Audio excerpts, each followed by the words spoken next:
Bonjour à tous, bienvenue sur la chaîne YouTube Mécanique Sportive, c'est Nicolas. Aujourd'hui, je vous présente la nouvelle Citroën IC3i parce que c'est la version 100% électrique de ce modèle et surtout, je pense qu'elle va faire un carton parce que vu les précommandes qu'il y a eu sur cette voiture, surtout avec le leasing social, elle était à un tarif ultra accessible et même sans le leasing social, à partir de 23 300 € pour une voiture 100% électrique, c'est quand même assez rare. Et je vous avoue que ce n'est pas la Dacia Spring. Alors, la version que je vous présente aujourd'hui, c'est la version Max, la plus équipée. Mais même pour une C3, de base, à ce prix-là, ça concurrence quand même beaucoup sa rivale de chez Dacia. Et c'est beaucoup plus gros, c'est quand même vraiment mieux, clairement. Et c'est là qu'on se dit que peut-être que la Spring, au final, paraissait pas chère, mais au final, comparé à ça, elle paraît excessivement chère maintenant. Quand on compare les deux, les volumes et les prestations, on va voir ce que ça donne. Je vous refais un petit tour rapide de cette voiture puisque je vous l'ai déjà présenté en studio. Je vous ai déjà présenté la version thermique qui en gros sur l'extérieur est la même chose. Je vous emmène juste redécouvrir rapidement le tour. Et ensuite, le plus important, ça va être de l'essayer et voir ce que ça donne cette auto. Alors, c'est des véhicules de pré-série, on nous a dit. Il n'y a pas de régulateur, on ne connaît pas les consommations exactes, mais je vais pouvoir vous faire un test sur une centaine de kilomètres et on va regarder le niveau de pourcentage de la batterie pour se faire une idée. Après, on regardera à peu près ce que ça donne en réel dans les conditions qu'on a ici en Autriche. Bon, qu'est-ce que ça donne cette voiture? Donc c'est un moteur qui fait 113 chevaux. La batterie, c'est une batterie LFP. Au niveau de l'autonomie annoncée, ils annoncent 320 km d'autonomie en WLTP.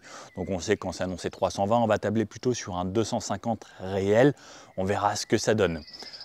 Au niveau de la recharge, on a le choix entre du 7 kW, du 11 kW et en recharge rapide du 100 kW. Pour un 20 à 80%, attention, c'est pas un 10 à 80, c'est un 20 à 80%, on est sur environ 26 minutes, donc un peu plus d'une demi-heure pour un 10 à 80. Mais souvent, on oscille entre 20 et 80% la plupart du temps, donc ça reste en gros, on va dire, une demi-heure pour une recharge en vitesse réelle selon où on sera également. Vitesse maximum bridée à 135 km/h pour ne pas que ça surconsomme. Et clairement, avec ce genre de voiture, on n'a pas forcément besoin de plus. Et puis sur l'autoroute, de toute façon, en France, c'est limité à 130, 135, ça suffit normalement, la plupart du temps, pour doubler. Si vous souhaitez cette voiture avec le bonus en France actuellement, elle sort à 19 300 €, ce qui reste plutôt intéressant. Si la version 100% électrique ne vous intéresse pas, il restera ensuite la version thermique. Citroën a fait le choix de faire la même voiture et en électrique et en thermique. Ça, c'est quelque chose que je trouve plutôt intelligent, plutôt que de différencier vraiment deux gammes au sein de ces modèles. Faire dire, voilà, on a vraiment la partie thermique, ce sera des véhicules spécifiques. La partie électrique, ce sera d'autres véhicules. Moi, je suis assez fan de la même voiture. Ça peut être une électrique ou une thermique sans qu'il y ait trop de distinction, à part le petit E qu'on voit sur le côté. La version thermique, ce sera le moteur 1,2 litre 3 cylindres PureTech qui n'est plus avec la courroie, c'est la nouvelle évolution qui sera disponible en 100 chevaux. Par contre, sur cette version, comme elle commence seulement à partir de 14 990 €, eh bien ce sera une boîte de vitesse manuelle. On n'aura pas la boîte de vitesse automatique spécifique à ce nouveau moteur où ce sera une boîte double embrayage à 6 rapports qui est quand même assez intéressante. Et ce n'est plus la EAT8. Oui, celle-là, elle s'en va. Maintenant, nouvelle ou DSC 6 rapports. Bon, aujourd'hui, je vous parle d'une version électrique, donc boîte automatique avec un seul rapport. C'est un moteur qui va en avant ou en arrière, comme une perceuse clairement, sauf qu'il va jusqu'à 135 km/h. Au niveau des dimensions, cette voiture, elle mesure 4,01 m de long, 1,76 m de large sur 1,57 m de haut. C'est bien plus haut qu'avant, c'est 10 cm de plus et ça permet également au conducteur d'être assis 10 cm plus haut. Ça fait sacrément la différence. Au niveau de la garde au sol, 16,3 cm, ça en fait une sorte de petit crossover qui est censé pouvoir passer quasiment partout. On pourra passer sur du chemin, etc. sans trop d'encombre. La version que je vous présente aujourd'hui, c'est la version Max. Elle existera en version U qui est l'entrée de gamme, la version Max qui l'équipe comme ça avec le biton qui est de série, les jantes en 17 pouces, sinon ce sera du 16 pouces. On aura des petites bandes un petit peu partout. On aura le choix de deux intérieurs différents, soit full black, soit un intérieur clair comme ça que je trouve beaucoup plus plaisant. Perso, je choisirai absolument celui-ci. Qu'est-ce qu'on aura sur le Max également? On aura l'écran au centre avec un nouveau système et de nouveaux designs. Je vous remontre ça à l'intérieur. Et elle sera disponible en 5 teintes différentes. Ce rouge lui va très bien, ces belles couleurs pailletées, ça la rend assez sympathique. Petite chose que j'avais oublié de vous dire, on nous l'avait dit, alors j'espère que c'est encore d'actualité, mais en 2025, ils ont prévu une version 100% électrique, celle-là, encore un petit peu moins chère, qui fera 200 km d'autonomie, mais qui sera seulement à 19 990 €. Donc quasiment 3 300 € moins cher pour un petit peu moins d'autonomie. Je ne sais pas si j'irai à 3 300 € moins cher pour moins d'autonomie, parce que si c'est annoncé 200 km, j'ai peur que l'hiver on fasse à peine 100 km et faut peut-être mieux mettre quand même un petit peu de sous en plus là. Bon, en version max, elle coûte tout de même un petit peu plus cher, hein, c'est 27 800 €. Donc, quand même un petit palier au-dessus, mais à 27 800 €, je trouve pas ça déconnant. Après, quoique, il faut se dire que ça joue dans la cour des MG4 et tout ça. Donc, faut faire ses calculs. Bon, sur l'avant, on peut le voir tout de suite. Capot très à plat, on dirait presque un SUV qui est assez compact, un petit crossover, quelque chose d'assez simple sur le capot qui vient s'arrondir à ce nouveau logo ici Citroën avec les chevrons. En gros, on affiche vraiment clairement cet emblème Citroën avec, pareil, les lignes en forme de chevrons qui vont s'écarter sur le côté pour aller à cette nouvelle signature lumineuse, ces blocs en forme de C en 3 parties comme ça avait été présenté sur la Oli. On verra à l'arrière également, ça reprend un petit peu un ça. Donc 100% LED, on a du Citroën LED Vision, ça éclaire plutôt bien quand c'est en 100% LED, c'est beaucoup plus blanc, c'est beaucoup plus clair, ça éclaire plus loin. Dans tous les cas, le LED, c'est un vrai avantage. Sur les côtés, on a des rideaux d'air. Ces petites barrettes ici, là, que vous avez en jaune fluo, on peut les personnaliser. On peut mettre le drapeau bleu, blanc, rouge, du rouge, etc. Il y aura des petites combinaisons qu'on pourra choisir directement chez Citroën. Ensuite, la grille également sur le bas avec une forme de chevron, une petite lame qui est posée au-dessus de la lame full plastique qui fait le tour de la voiture, qui est en gris pailleté, plutôt joli, qui est teinté dans la masse. Et ensuite, sur le côté, comme vous connaissez. Sur le haut, on retrouve là des caméras, des barres de toit ici qui sont là, franchement, juste pour les décors, parce que c'est juste des barres de toit en plastique. Alors, ouais, c'est juste pour faire joli, quoi.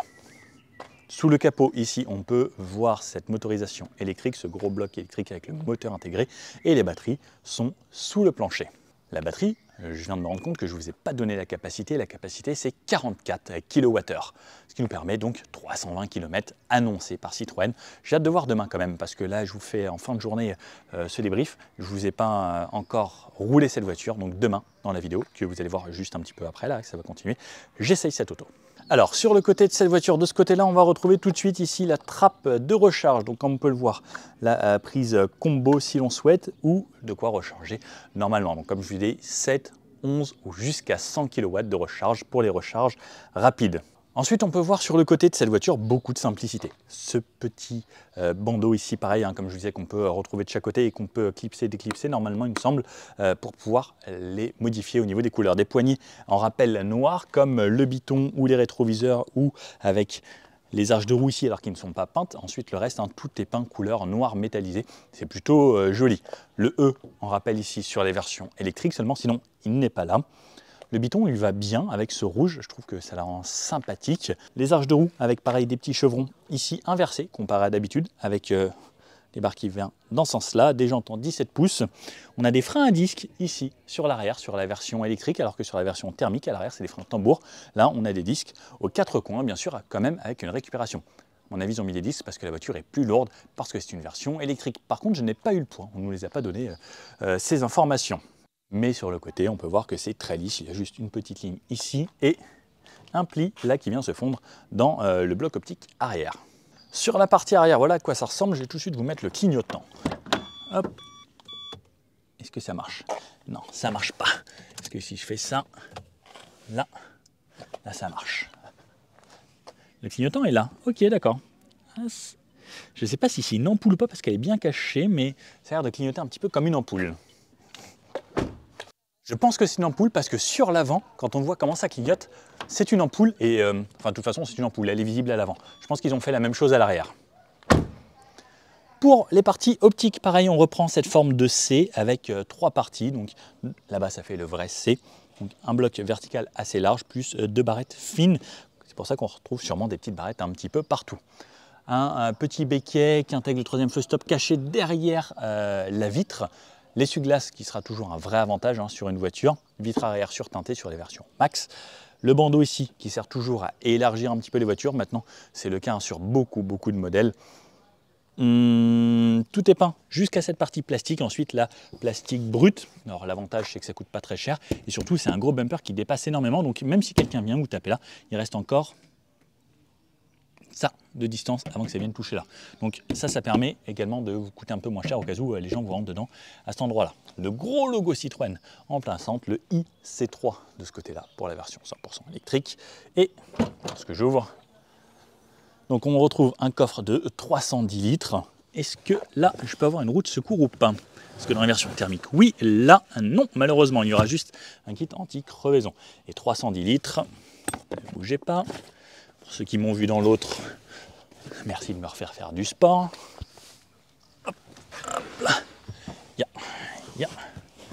Hop là. Faut pas que je me mette trop, j'ai mon ordi. Bon, ça passe, hein, le Nico passe. Oh, je ferais bien une sieste. Il nous faut lever tellement tôt. Prendre l'avion ce matin pour venir essayer cette voiture, je me suis levé à 5h30. Et c'est comme ça tous les jours pour votre plaisir. J'espère que vous êtes contents. Bon, n'hésitez pas, le petit pouce bleu, vous abonner hein, pour cette souffrance tous les matins à 5h30, plus les conférences de presse le soir et tout. Parce qu'en fait, vous ne voyez pas tout l'envers du décor. Et en fait, je me lève toujours très tôt le matin pour pouvoir aller à Roissy, prendre un avion, arriver dans un autre pays, conduire toute la journée, faire les essais, tout ça, les montages, etc. Et ensuite, on a des conférences de presse, des repas le soir, on mange avec des experts produits, etc. pour en apprendre un petit peu plus sur les voitures, pour ne pas vous dire de bêtises. Et également, hein, prendre de plus en plus de connaissances sur tout.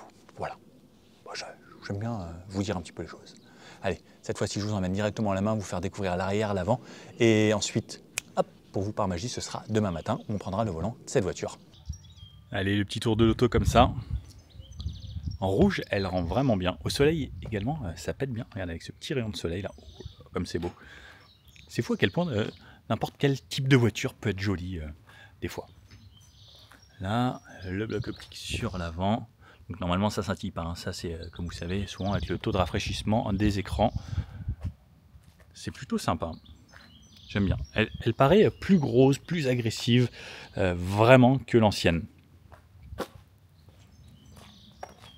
L'entourage de fenêtres comme ça, les barres, le Citroën, pas de toit panoramique mais ce biton. Allez, je vous ouvre la porte. Alors à l'intérieur de la portière arrière, tout est en plastique, plastique dur sauf cette petite partie ici, en blanc avec marqué Feel Good, sentez-vous bien. Petite barrette juste là, la poignée très simple et les bacs de porte en clair, ça c'est vraiment très plaisant. Ensuite on arrive sur les sièges pareil, avec le haut clair qui est vraiment très joli, avec un mix de tissus ici, ici et sur la partie haute, donc 3 tissus, alors juste cette petite partie pour faire joli, qui est assez sympa. Et ensuite on a des sièges Advance Confort avec une mousse très moelleuse qui est vraiment plaisante lorsqu'on s'assoit. Petit tapis ici, on a vraiment énormément d'espace. Petite nouveauté également, c'est, alors je relève mon appui-tête, ça là, pour mettre son téléphone. Ça c'est vraiment très cool pour les passages arrière. On a également les grandes poches un petit peu plus bas et oui, ça c'est un 13, ça passe sans problème. Je viens venir fermer ici. Donc là on a le Feel Good, de ce côté-là on a Be Happy, soyez heureux. De ce côté-là, on a Be Cool, soyez froid. Non, soyez cool. Et Have Fun de ce côté-là. Les sièges. Ah, j'ai mal refermé ça. Mince. Ça, c'est la plage arrière qui est restée bloquée. Je sais pas pourquoi. Ah, j'ai dû mal rentrer. Troisième ceinture directement sur la banquette. Fixation top taser Isofix directement également ici. Des appuis-têtes qui se relèvent assez haut. Alors, ils sont plutôt fermes. Vraiment ferme. Les ceintures avec les boucles ici mais qui bougent un petit peu, donc on les sent pas trop lorsqu'on est assis au milieu. Au centre on retrouve 2 ports USB type C, un allume-cigare ici, et l'intérieur est différent pour ceux qui se rappellent et qui ont regardé la version thermique. Ici on avait un porte-gobelet et là on a un accoudoir central qu'on n'avait pas dans l'autre qui était pourtant une version max également. Au niveau des genoux, vous pouvez le voir, j'ai énormément d'espace devant moi. Au niveau de la tête, alors ça aussi c'est assez impressionnant, j'ai énormément d'espace, je me sens vraiment libre à l'intérieur et surtout c'est très spacieux. Au niveau des pieds, donc c'est moins creusé que la version thermique puisqu'on a des batteries sous le plancher. Donc en fait la différence de l'autre c'est que tout le pack de batterie est enlevé, donc on descend le plancher, ce qui fait qu'on a les genoux beaucoup plus bas et donc on a une meilleure assise et surtout la cuisse s'appuie plus sur le siège sur les versions qui sont thermiques que les versions électriques, parce que là au final les sièges sont positionnés plus bas par rapport au niveau du plancher. Sur le haut, on peut voir que c'est creusé également ici. Donc on a vraiment beaucoup d'espace. Je trouve ça assez sympa, ça je pense que c'est des barres de renfort un petit peu partout. L'avant ressemble à ça vu d'ici. C'est sympa, franchement, avec les sièges matelassés pareil. Et on peut voir le nouveau style de chez Citroën avec ce volant, cet écran qui est plutôt cool et agréable. Voilà à quoi ressemble l'arrière. Allez, je vous emmène à l'avant. Hop. Qu'est-ce que ça donne à l'avant? Donc des poignées type frigo, on a toujours de quoi déverrouiller à la clé ici. Alors elle sonne beaucoup parce que c'est des véhicules de pré-série et le logiciel n'est pas à jour, donc on n'aura pas toutes les options, tout ça. La portière à l'avant, c'est du plastique dur partout, pareil comme à l'arrière. Toujours la même chose, cette partie blanche ici qui est un petit peu moussée, et soyez cool. Est-ce que vous pensez être cool à bord de cette voiture? De ce côté-là, les vitres, rétroviseurs, bloquer les vitres arrière pour les enfants. On retrouve un aérateur sur chaque extrémité. C'est un look un peu spécial quand même, maintenant que je les regarde vraiment. C'est très bizarre ce bloc qui ressort comme ça. Original. Et un tableau de bord, comme vous pouvez le voir, qui change vraiment radicalement de ce qu'on a d'habitude chez Citroën. Plus de petits compteurs derrière le grand volant. C'est un petit volant. Alors pareil, je vais reculer à fond pour vous montrer ce point de vue. Mais vous avez vu, petit volant. Regardez, ça c'est la taille de ma main. On a l'impression que c'est un petit peu l'idée de ce qu'il y a chez Peugeot avec, pareil, le sorte de cockpit en hauteur. Sauf que là, il est vraiment plus haut, il est mieux placé, c'est plus facile de se repérer. Je vous regarde un petit peu parce qu'il fait chaud. Ah, ça va mieux avec un petit peu d'air. Je vais ouvrir des deux côtés. Donc les vitres, hop, électriques, bien entendu, sur cette version. Petite surpiqûre un petit peu autour et cet effet, comme je disais sur l'autre vidéo, en 3 parties où on a l'impression que cette partie est flottante et ne tient pas car on a une partie noire laquée ici, regardez, et ça se fond presque lorsqu'il fait un peu sombre et on se dit mais, comment tient ce volant, c'est extraordinaire. Nouveau logo Citroën également ici, le klaxon en plein centre, de ce côté-là c'est les aides à la conduite. La musique, décrocher aux appels, la radio est plutôt de bonne qualité mais c'est pas extraordinaire, mais ça reste plutôt correct. De ce côté-là, désactiver le son pour la lecture de panneaux, puisque maintenant en Europe, il faut le mettre pour avoir des bonnes étoiles, blablabla. Mais là, on peut le désactiver grâce à ça, ça c'est très bien, bravo Citroën. Là, c'est pour désactiver le maintien dans les lignes, la hauteur des feux, et cette partie tissu ici qui vient faire le tour de cette planche de bord là, tout le long, et ça c'est très joli. Ils ont même laissé une petite clé USB ici, c'est mignon. Et vous pouvez voir ici qu'il y a un port USB-C. Donc on peut mettre une clé USB si on veut la musique, je pense, peut-être. Sur le haut, on peut voir cette partie ici. Donc pareil, des plastiques durs, hein, tout est en plastique dur. Et ensuite, donc cet écran derrière avec la vitesse, le pourcentage de batterie là-haut. Alors je ne sais pas si il va bien vouloir me faire la mise au point là. Voilà. Et ensuite, donc, ah si, on a quand même l'affichage de la consommation. On m'a dit que non. Bon alors, on me dit des bêtises. De ce côté-là, l'écran, donc l'écran central maintenant, qui est remonté plus haut, ça a l'air de plutôt bien fonctionner, c'est assez rapide. Simplicité au maximum, radio, téléphone, navigation, Android Auto, Apple CarPlay. Moi, ça me suffit, j'ai besoin de rien de plus. Et de la navigation ici, si je souhaite. C'est juste simple et efficace. Et ce que j'aime bien, c'est regarder cette partie ici, on a de quoi poser les doigts pour pouvoir aller naviguer lorsqu'on roule. Ça permet d'être plus posé et d'être plus précis également sur ses mouvements. Je peux éteindre l'écran de ce côté-là et pareil, une sorte de ligne qui traverse toute la partie haute. Plus bas, on retrouve 2 aérateurs. Ça, c'est le bruit des clignotants. Tu te calmes. Le bloc clim juste en dessous et le verrouillage de la voiture juste ici. Bloc clim très pratique, juste là en physique, c'est très bien. Chargeur par induction au fond ici avec le Citroën, 2 porte-gobelets ou porte-petites bouteilles, j'aime bien, ils ont même fait des bouteilles à leur effigie. Et la boîte de vitesse juste ici, parking, reculé, neutre, drive et le mode C qui sera une sorte de mode de récupération, plutôt que le mode B, c'est parce que Citroën, voilà. Le frein à main ici sur cette version, ce n'est pas un frein à main manuel, électrique, puisque c'est une version électrique, et un port USB-C également à cet endroit-là, la coudoir qui coulisse, donc qu'on n'avait pas dans la version thermique, et également avec un petit rangement juste ici. Et ah, c'est rare ça, regardez, il remonte en plus, il est gentil, ils lui ont mis un petit ressort, ça c'est bien. Et les sièges donc ressemblent à ça à l'avant, également avec des appuis-têtes assez durs. Sur le haut, un gros rétroviseur central, donc ça je le redis, moi j'aime bien conduire assez haut avec cette voiture parce que c'est une sorte de petit crossover SUV. Lorsque je conduis, voilà à quoi ça ressemble, voilà mon point de vue. Vous pouvez voir que il prend quand même de la place là, hein, à cette hauteur. Quand je me mets là, je vois pas grand chose et au final ça me cache beaucoup. Donc si je veux voir un petit peu mieux, il faut que je me mette bas, mais plus je me mets bas, moins j'ai la position forcément de SUV et je trouve ça un petit peu dommage. La boîte à gants qui est juste ici, on peut faire rentrer des feuilles A4 comme vous pouvez le voir. Petit détail que j'aime bien, c'est ça là, juste ici, avec les petites voitures. La Ami, la Méhari, la 2 chevaux. Lui, comment il s'appelle lui? Je me rappelle plus. Et la traction, ça il me semble, hein, si je ne dis pas de bêtises. Voilà pour cet intérieur et un petit peu plus haut, donc l'éclairage ici avec des LED blanches. Le SOS et l'assistance au cas où. Sur le haut, on a les pare-soleil avec un petit miroir, pas d'éclairage et même pas un petit truc pour tenir l'étiquette péage. Dommage. Et sur le côté, est-ce qu'il... Non, il ne se tire pas. Juste de cette façon. Les rétroviseurs ressemblent à ça. Et je crois qu'on a fait le tour. Non, il y a un truc que je ne vous ai pas montré que j'ai découvert tout à l'heure.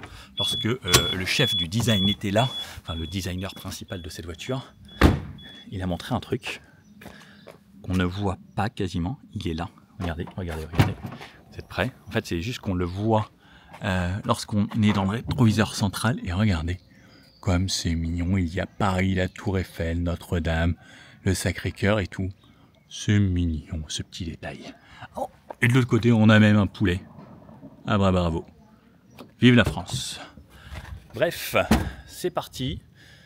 Je vais me coucher là parce que je suis fatigué. Demain, c'est reparti. Reprise avec cette voiture, on roule et on se fait un petit débrief, voir ce que ça donne en 100% électrique. Cette nouvelle voiture de chez Citroën à prix très abordable. Allez, c'est parti dans cette version 100% électrique. Je suis à 96% de batterie. Je vais prendre en photo parce que sinon je vais oublier. On ne sait jamais. Hop, on remet tout à zéro. Comme ça, je vous donne une idée des consommations. Non, c'est ça qu'il me disait. Je crois que les consommations ne fonctionnent pas. Peut-être un truc total. On va voir. Là, il affiche 10,9. On verra si ça change. Ah, j'ai la température ici. Pour ceux qui ont dit que j'avais pas la température, il faut appuyer plein de fois ici. J'ai une information avec la température. Ensuite, il fait 18 degrés actuellement. Le chauffage, on va mettre 20 degrés avec la clim. Voilà, comme ça, conditions réelles. Ça, je range ça là-dedans avec ça bouge et drive. C'est parti. Donc, l'avantage de cette voiture, cette fois-ci, c'est qu'elle est 100% électrique. Côté électrique, c'est pas de vibration, pas de moteur thermique, pas de pollution en essence. Alors déjà, ce qu'on va faire, c'est dire à la dame de se taire, parce qu'elle n'a pas l'air très sympa, vous avez entendu? À la fin de la route, tournez à droite. Et une voix très synthétique en plus. Je m'arrête. Aucune vibration à l'arrière, rien du tout, c'est très calme, c'est paisible et ce côté ce clignotant très intrusif dans la vie quand même. Au niveau de la direction, ça a l'air d'être agréable. Ça a l'air tout de suite là déjà plus vif en suspension que la version thermique. Celle-ci est plus lourde, aux environs de 1550 kg il me semble. Par contre, le côté électrique, c'est vrai que c'est agréable. Donc, on n'entend pas de bruit de moteur. On a juste des petits bruits de roulement qui vont monter et qui vont se faire plus présents que les versions thermiques. Parce que justement, il n'y a pas d'autres bruits qui camouflent autour. Un collègue là qui passe avec une autre rouge. C'est vrai que c'est quand même assez joli. On sent qu'elle a vraiment pris en hauteur et c'est devenu une plus grosse voiture quand même, cette C3. À 40, c'est agréable. À 50, également. C'est très silencieux. À 50 pile poil, j'ai un sifflement, une sorte de bruit électrique. Je le retrouve un petit peu au-dessus. Ah, c'est de plus en plus amplifié. Alors que juste avant 50, je l'ai pas du tout.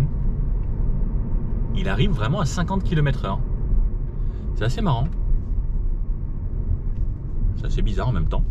Mais on nous a dit qu'on avait des modèles de pré-série, mais tout ce qui était moteur, châssis, etc., ça, il toucherait plus à rien. L'avantage de l'électrique, c'est qu'en ville, c'est quand même assez cool. On va regarder ça en nombre de kilomètres. Ouais, la consommation ne bouge pas, ça affiche toujours 10,9. Donc ils ont pimpé ça pour pas qu'on sache vraiment combien elle consomme. C'est un petit peu dommage. J'aurais bien aimé connaître les consos. Et on refera un essai plus tard si ça vous intéresse. Vous me le mettez dans les commentaires si vous voulez savoir ce que ça donne en réel, un niveau consommation. Parce que j'aime bien faire des tests de ce genre-là sur tout type de route. Alors, à 50. Ah, vraiment à 50 pile poil, il y a ce bruit qui arrive. En dessous, si je suis à 49, je l'ai pas. C'est assez marrant. Ah, et un petit peu au-dessus, on va voir quand on sort de la ville ce que ça donne. Il y a une récupération au freinage, bien entendu. Donc dès que je relâche, il y a une petite récupération. Et ici, on a un mode C. Je ne sais pas s'il est actif. Normalement, c'est un mode B. Là, c'est le mode C pour Citroën.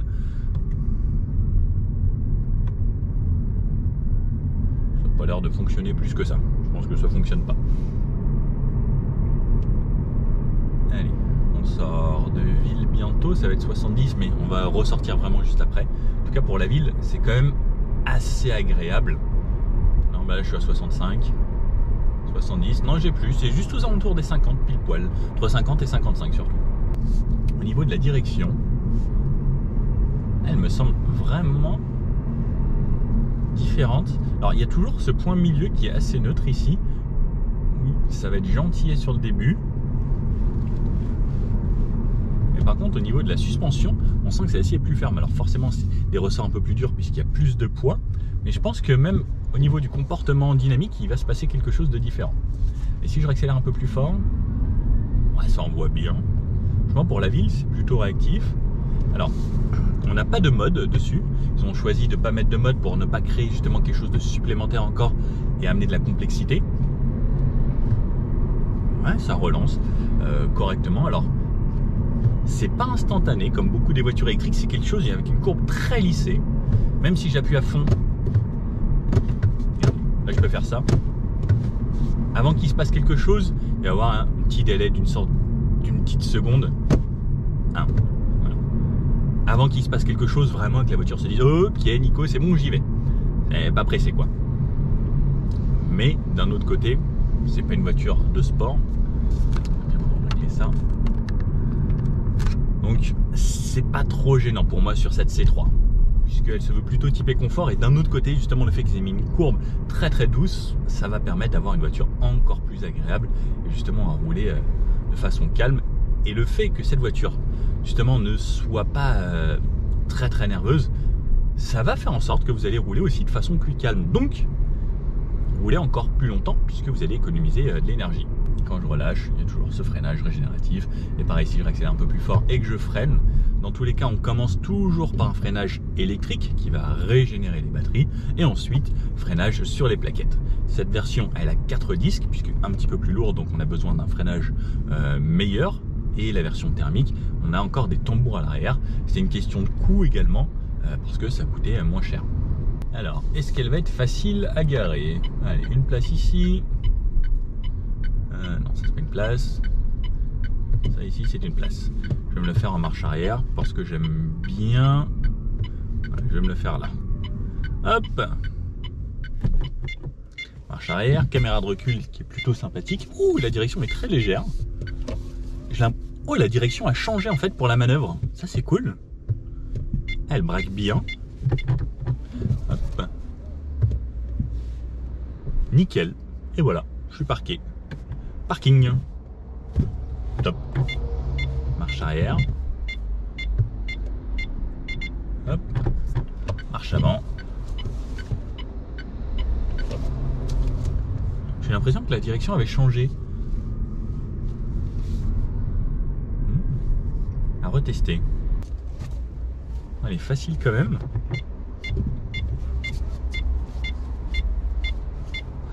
Je sais pas trop. J'ai vraiment eu l'impression que ça avait changé. Peut-être. Bon allez, vous connaissez tous le fameux test rond-point par Nicolas. Alors, en rond-point, qu'est-ce que ça donne? La vitesse standard, ça va, je suis un petit peu emmené sur l'extérieur, mais sur le haut du dos, je vais vite. Parce que ça ne maintient pas forcément tant que ça. Alors, l'assise reste confortable. Et ça va. La voiture s'appuie un peu, et là, si je mets un peu plus de rythme, je pense que ça tient. Ça tient franchement bien. Alors, je laisse un peu les gens passer parce qu'il n'y a plus personne après. Allez, plus de rythme. C'est un poil gras et ça tient hyper bien.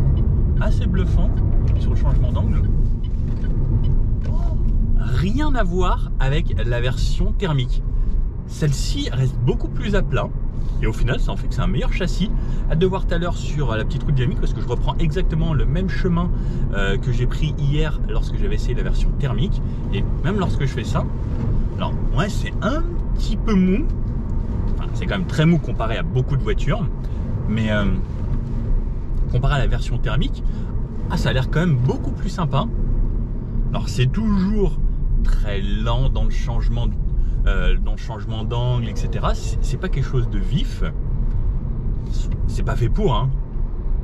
Mais ça garde toujours ce côté confort, mais c'est un petit peu plus dynamique que la version thermique.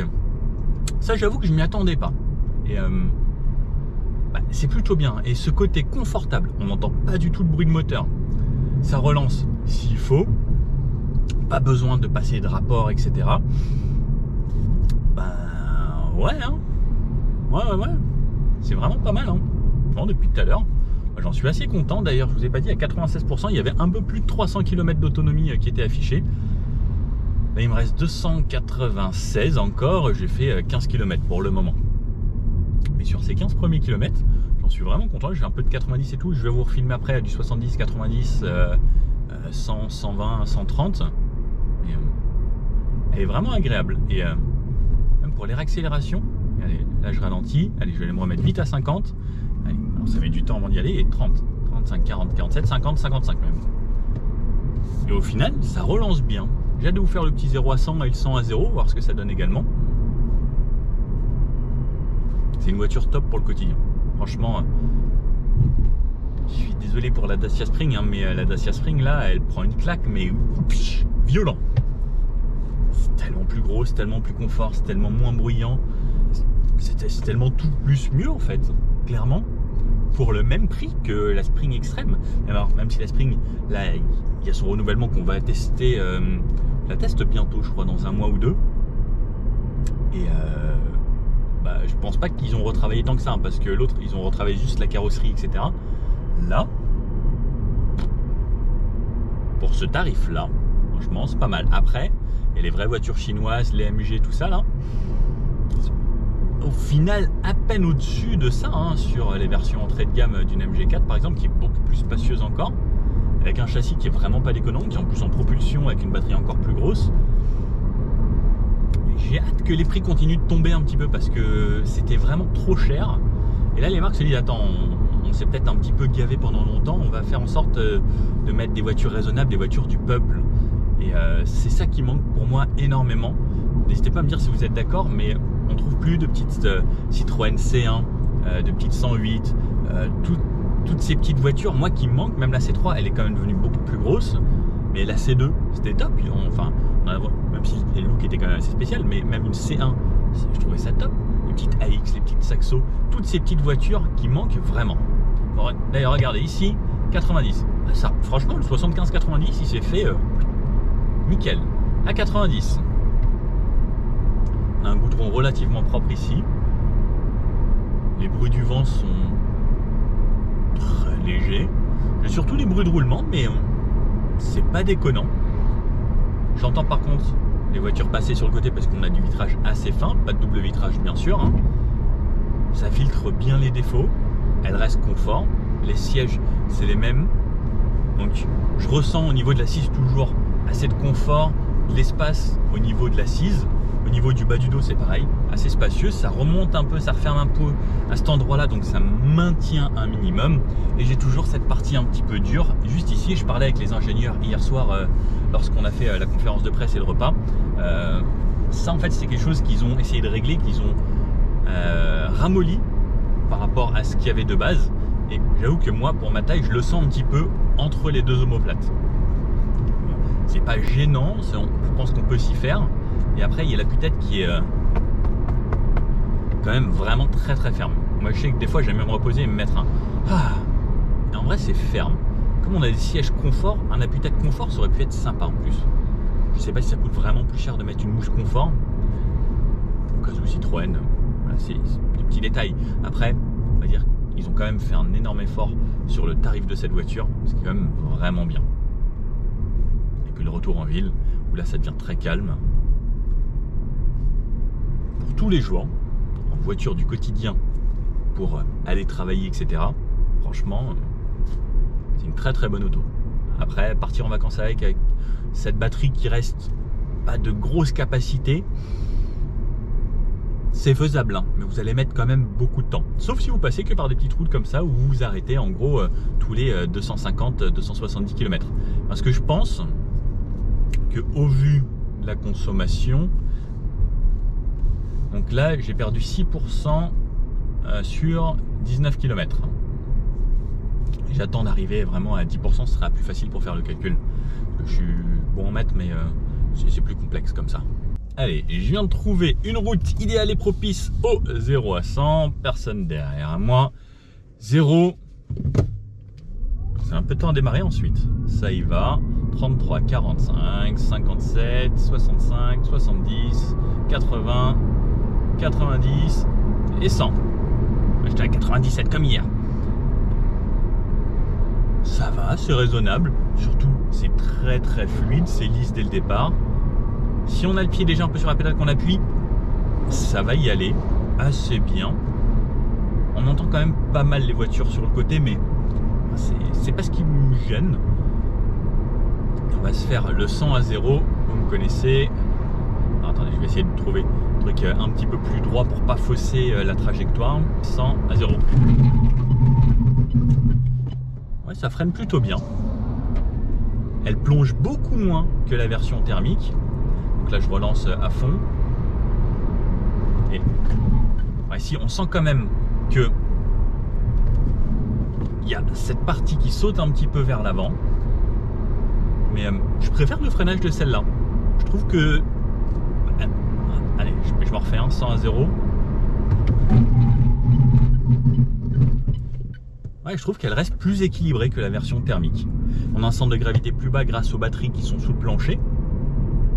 Certes, elle est un peu plus lourde, mais j'ai pas l'impression de ressentir vraiment cette différence de poids.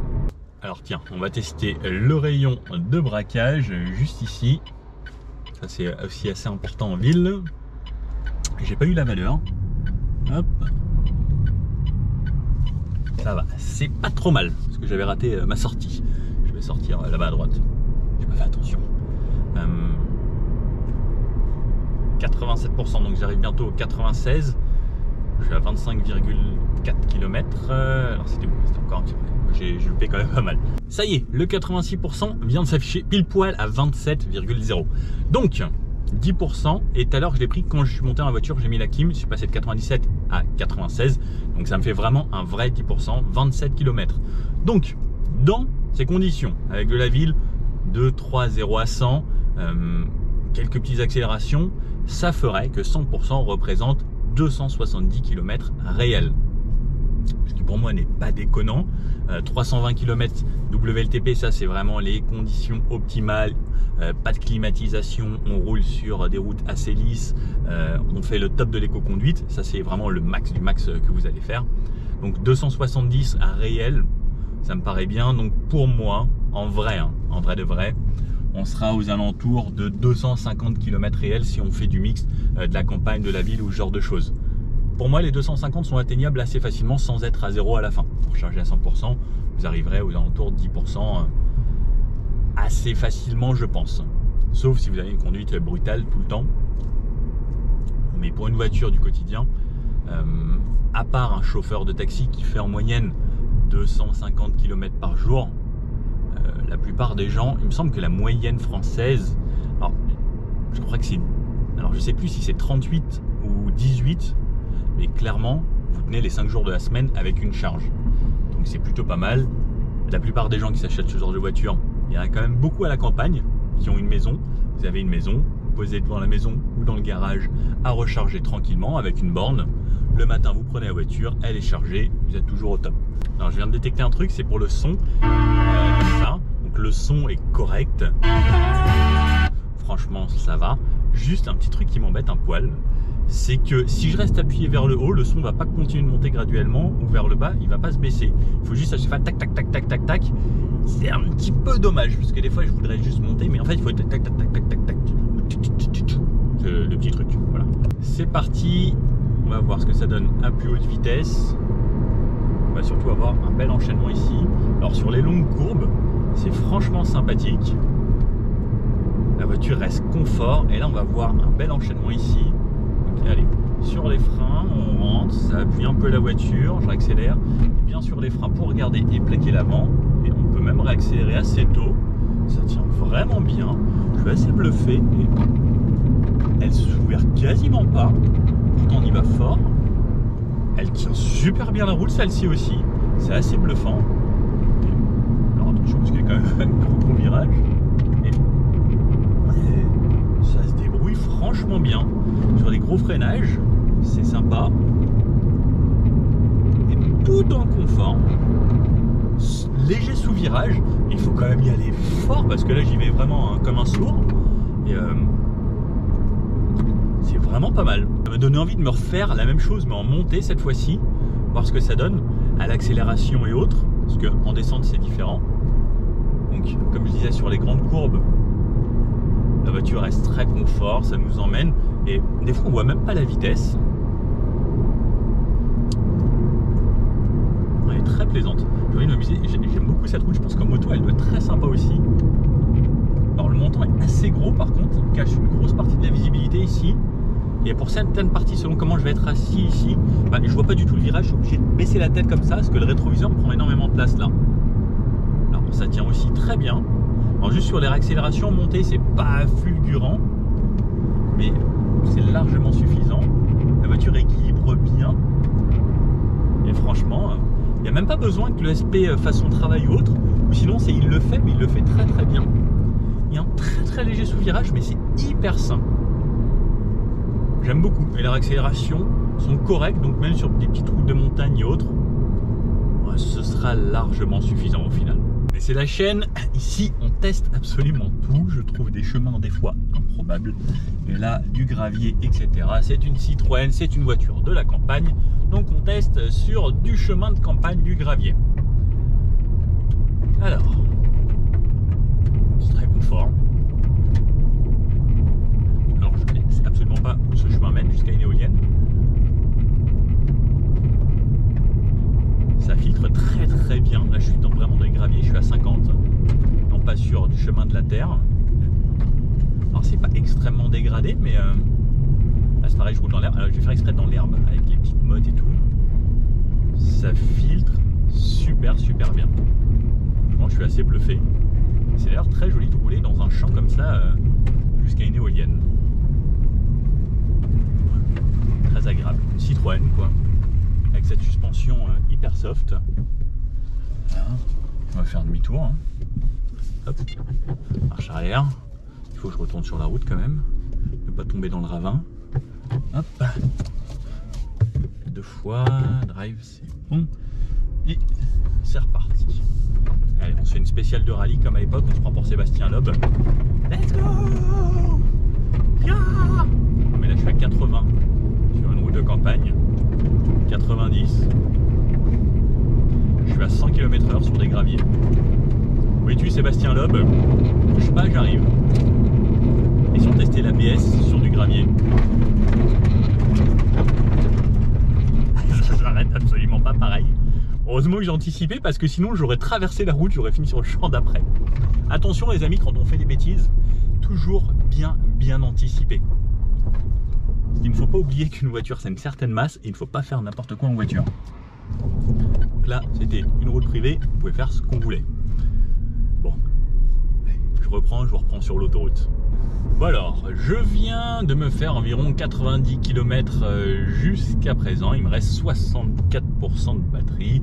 Donc on a, pour ceux qui ont bien suivi, utilisé donc 32% de batterie jusqu'à là. J'étais censé tourner de l'autre côté de l'autoroute, mais je me suis dit tiens, je vais faire un petit peu plus de route. Et malheureusement pour mon collègue qui croyait en lui jusqu'au début derrière, il a mis son clignotant à gauche pour prendre la bonne bretelle d'autoroute. Et là on va dans le mauvais sens. Là je dois dire mince, j'aurais pas dû suivre la personne qui avait devant. Et oui, notre instinct des fois nous dit de faire comme les autres, mais il ne faut pas toujours. Parce que Nico fait toujours n'importe quoi pour pouvoir vous faire des tests beaucoup plus poussés. Je voulais faire un petit peu plus d'autoroute en même temps pour faire un petit peu plus de trajet sur autoroute. Allez, je vais faire une reprise 80, 130. Allez, go, c'est parti. 90, 100, 110, 120, 130. Et n'oublions pas que cette voiture est bridée à 135 km/h. D'ailleurs, je vais aller tester. J'espère qu'il n'y a pas de radar ici. 135, ah oui, je sens la coupure à 135 et à 135, c'est un arrêt net. 135, ça ne bouge plus et on reste à 135. Bon, comme c'est une voiture de pré-série, comme je vous disais, on n'a pas toutes les options. Je n'ai pas le régulateur malheureusement sur cette voiture aujourd'hui. J'aurais bien aimé. Alors à 130, qu'est-ce que ça donne? Je vous avoue, bruit de moteur zéro puisque voiture électrique, bruit du vent correct. Au niveau du pare-brise, c'est bien insonorisé. J'entends un petit peu sur les côtés au niveau des fenêtres, mais franchement, c'est pas dérangeant. On se met un petit peu de musique et ça devrait bien se passer. Ouais, c'est assez plaisant. Toujours aussi confort. À haute vitesse, on sent que c'est toujours quand même assez mou. Et sur les changements, si je dois les faire rapidement, la voiture s'appuie un petit peu, mais ça se passe pas trop mal. Ouais, c'est pas mal.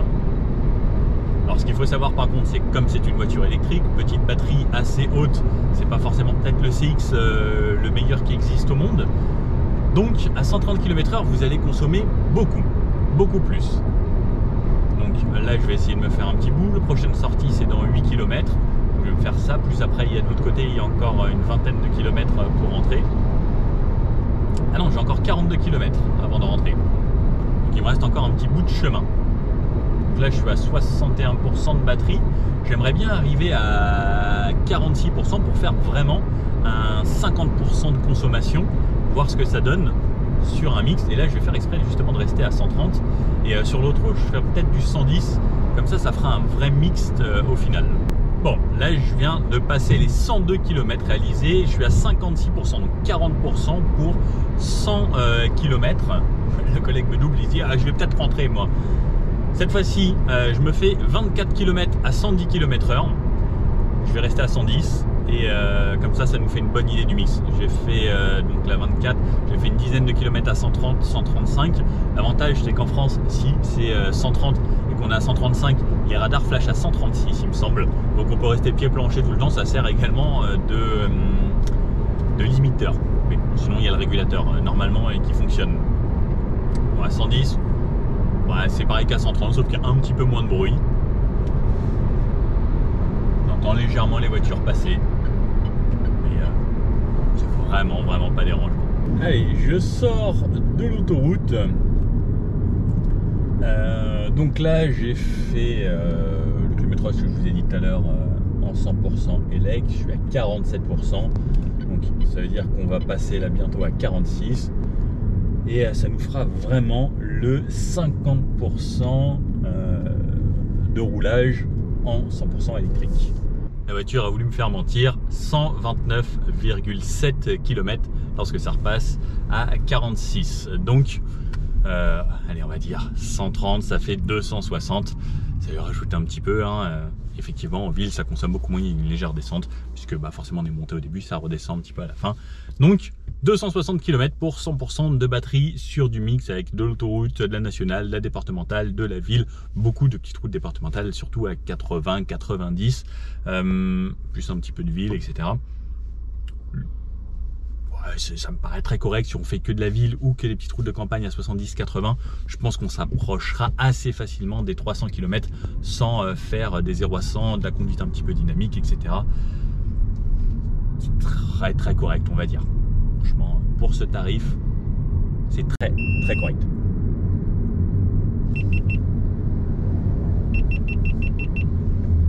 Bon, elle a décidé de replanter encore. Sorry. Bon, je vous fais le débrief dans la voiture. Je viens de retourner là au Truck Citroën où il y a toutes les C3 qu'on a pu essayer, version électrique, version thermique. J'essaye d'en trouver une. On m'a dit qu'il y en avait une cachée quelque part, la version U. J'essaie de vous en refaire une petite présentation. Bon, je vais m'en mettre en parking ici. Hop là, je vais me reculer. Bon, qu'est-ce qu'on en pense alors de cette nouvelle Citroën C3? Eh bien, elle garde les avantages d'avant. C'est une voiture confortable, mais c'est encore plus spacieux. Le côté électrique, ça amène le côté beaucoup plus confort, ce côté apaisant, pas de vibration, pas de bruit, etc. et pas de pollution. Soi-disant, c'est ce qu'on nous dit avec les voitures électriques. Et c'est vrai que à l'utilisation au quotidien, c'est un vrai plus pour des gens qui ont besoin de faire des trajets en ville ou à 10, 15, 20 km de chez soi. Pour moi, c'est franchement l'idéal. On peut connecter son application mobile qui va avec la voiture, préchauffer la voiture, tout ça. Donc c'est quand même pas mal d'avantages pour moi l'électrique. Ça dépend des conditions d'utilisation. Si vous allez souvent vous faire des 300-400 km, je vous conseille un petit peu moins l'électrique. La version thermique sera plus avantageuse et également coûtera moins cher. Avant de faire la différence entre ce que ça va vous coûter en essence ou en électricité, il va falloir en faire un paquet de kilomètres parce qu'il y a quand même une belle différence. Donc, à vous de choisir, mais c'est vrai que le côté confort de l'électrique est plutôt avantageux. Tout dépend de votre utilisation. Vous restez dans les 100 km autour de chez vous, je conseille ça. Et au pire, une fois de temps en temps, une fois par an, si vous faites des longs trajets, peut-être une location, ça peut être intéressant. Ou si vous avez une deuxième voiture à maison, prenez la deuxième. Bon. Après, j'aime bien et franchement, cet intérieur est plutôt sympa. La position est cool, le compteur en hauteur, pourquoi pas, j'ai pas trouvé ça désagréable. L'écran ici, alors j'ai pas trop joué avec, j'ai juste roulé avec le GPS. Mais voilà, moi ça m'allait bien, donc n'hésitez pas à me dire ce que vous en pensez. Vous êtes plutôt thermique ou électrique, mais c'est vrai qu'avec le leasing social, ça, il y a des gens qui ont fait de très belles affaires. Si vous avez bien aimé la vidéo, le petit pouce bleu comme ça qui me sert et qui m'aide énormément à vous faire encore plus de contenu. Et puis n'hésitez pas à vous abonner. Et je vous dis à bientôt pour une prochaine vidéo. Allez, ciao!